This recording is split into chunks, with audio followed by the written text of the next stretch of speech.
how do you think about like finding projects? How do you discover them? How do you diligence them? I'm sure there's a lot of scar tissue you've accumulated over the years. I certainly have my fair share. But how do you think about the liquid side of crypto these days?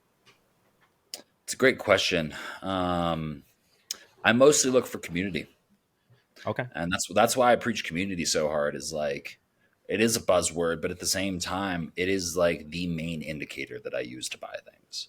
Whether it is a community that's already formulated or the potential of a community to formulate, and that usually comes from either a very, very strong founder who I can see has the ability to pivot and who I can see has the ability to uh, uh, stay with it even through the ups and the downs. That's why I bought 55 DGods between 3 and 10 SOL. Yep. That's why I did, because Frank came to me and he's like, "Hey, I want to run something past you. We have this idea for Dust and for Dead Gods. Do you like it? Paper hand bitch tax. It isn't working." And I saw, oh, cool, this guy has the ability to pivot Mhm. and he has the ability to be creative and he's got a strong team around him.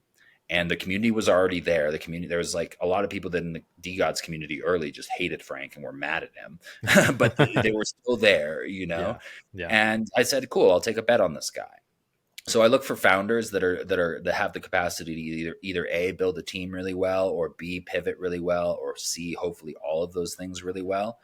And then sometimes there isn't even a vocal founder or anyone, but I watch as communities kind of grow and fluctuate.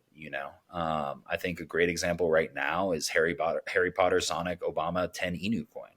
I was watching that when it was like a $5 or $10 million market cap. Yep. And they're ravenous. They're ravenous and almost to a mentally deranged degree. Ravenous. It's one of the most unique things that I've seen in crypto, because as a community starts to form and take on the responsibility of the growth of the project for themselves, it doesn't guarantee anything, but it gives me so much more confidence in making an investment in something and makes me believe that it has potential. And a lot of communities can do that for a short period of time, which is kind of where the nuance lies and where the like abstract nature of all of this lies. Is some communities can be fucking loud and vocal and do all of these things for a couple months and then they just die off slowly. But some of them, when you watch them, you just have that feeling and you just know, you're like, this is something special. It's something creative. It's something unique. I was looking at the Harry Potter one at what, like 5 or 10 million market cap. Now it's at 50, and that's probably still early, depending upon if we're in a bull market or not. I'm not financial advice, but Mhm. it's something like that I always look for. And I always look for founders that are like constantly building, because a founder that realizes that his first iteration isn't going to be perfect, and is willing to pivot, is one of the strongest qualities that you can ever have, especially in a market that's constantly pivoting. If you have a founder that just gets stuck on his idea and wants to keep pushing his one idea that isn't working, he could stay with it for years and it could still be not really doing much shit. So those are kind of the two indicators that I look for.